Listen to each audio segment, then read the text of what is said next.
In 1960, a groundbreaking football tournament took place that would change European football forever. This was the first European Nations Cup, what we now know as the UEFA European Championship. But its birth was far from straightforward. Born in the shadow of the Cold War, it reflected not only sporting competition, but also political tension across the continent. At the time, Europe was still reeling from the devastation of two world wars, and Cold War hostilities between East and West were escalating. The Soviet Union was determined to showcase its strength on the global stage, and sport became one of its most powerful propaganda tools. Football, as the world's most popular game, was the perfect arena to project this power.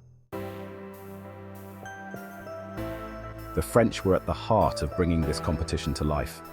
Having suffered during both world wars, they saw football as a tool to promote unity in Europe.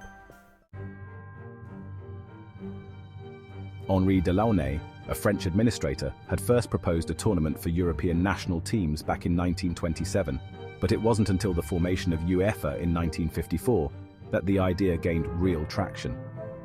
The European Nations Cup was officially born, set to take place between 1958 and 1960. But not everyone was eager to participate. England, Germany, and Italy, still nursing wounds from World War II, chose to sit this one out. England, in particular, was still finding its feet in international football after a disappointing debut in the 1950 World Cup. Only 17 teams entered the competition, including Hungary, Yugoslavia, Czechoslovakia, France, Spain, and the Soviet Union. The tournament was a knockout competition from the start, and right away the Soviets showed just how seriously they were taking it. They beat Hungary in front of over 100,000 fans in Moscow to move forward. Meanwhile, France, with stars like Just Fontaine and Raymond Kopa, easily brushed aside Greece. But the biggest surprise came from Spain. Despite having a star-studded lineup featuring the likes of Alfredo Di Stefano and Paco Gento, Spain withdrew from the competition due to political reasons. Under the rule of dictator Francisco Franco, the Spanish government refused to allow their team to face the Soviet Union because of the country's history during the Spanish Civil War. As Spain bowed out, the Soviet Union advanced to the semi-finals, where they would face Czechoslovakia. On the other side of the bracket, France looked like they could be the favorites, but they were dealt a major blow before the semi-final. Both Fontaine and Kopa were sidelined due to injury and retirement, leaving the French team weakened. In a dramatic semi-final at Parc des Princes, France led Yugoslavia 4-2 with 28 minutes left. But in a stunning turnaround, Yugoslavia scored 3 goals in just 5 minutes to win the match 5-4. With France eliminated, the Soviets comfortably beat Czechoslovakia 3-0 in the other semi-final, setting up a showdown between the Soviet Union and Yugoslavia for the final. The stage was set for July 10, 1960, in Paris. This final was more than just a football match. It was a contest between two ideologies, with the Soviet Union seeking to cement its dominance not only in football, but also on the global stage. The final itself was an intense affair. Yugoslavia took the lead late in the first half, with Milan Galic finding the back of the net just before halftime, but the Soviets responded quickly in the second half. 4 minutes after the break, Slava Mitrovelli equalized for the USSR. The match went into extra time, and it was in the 113th minute that Viktor Ponedelnik became the hero of the night.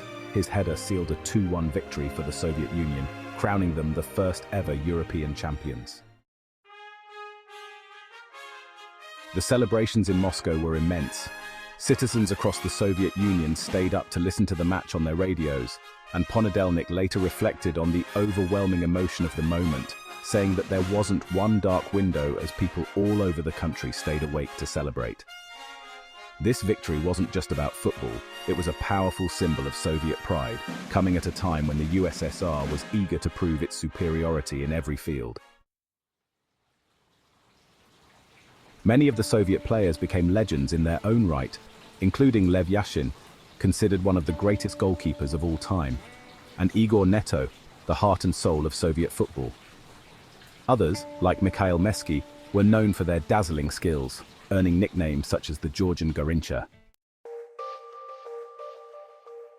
Despite their success, the Soviet Union's football journey was often seen as one of unfulfilled potential. While they dominated in this competition and consistently performed well in the World Cup, many believed they could have achieved even more. Some argued that the Soviet emphasis on the Olympic Games, where they also excelled, detracted from their focus on football. Additionally, the Soviet football calendar, which was out of sync with the rest of Europe due to the country's harsh winters, was seen as a disadvantage. Nevertheless, their triumph in the 1960 European Nations Cup remains one of the most significant achievements in Soviet football history.